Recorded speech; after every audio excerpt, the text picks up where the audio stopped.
后来乡亲啊，继续来看苗栗永田宫白沙屯的妈祖，20号半暝2点15分要来起驾，要用行路的行到云林北港的朝天宫来进香。起驾日的前朝，副总统赖清德专工去拜拜祈福，总统蔡英文下晡嘛去参拜。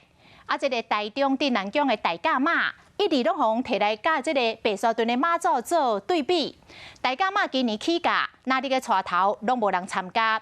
不过总统、副总统是前后到苗栗的永田宫甲妈祖来参香，嘛互白沙屯的妈祖更加受到注目。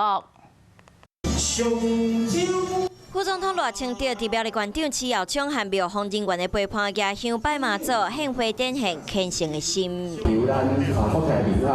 一大早，赖清德来到苗栗永田宫白沙屯妈祖。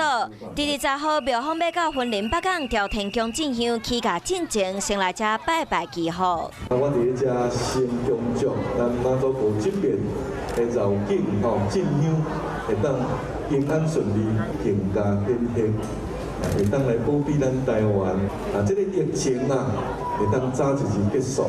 除了赖清德，伫下晡3点，总统蔡英文嘛有到位。他要在办出险的时候，应该讲他有跟拱天宫妈祖有一个祈愿如果顺利的话，进香的话，敬教。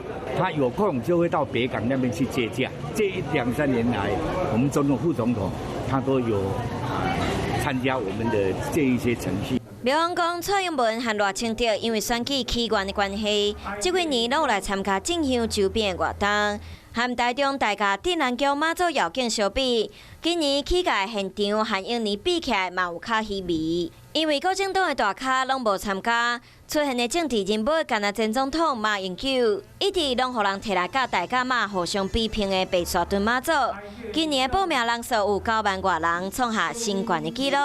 这摆总统和副总统拢来参香，嘛有这场活动更加受到大家关心。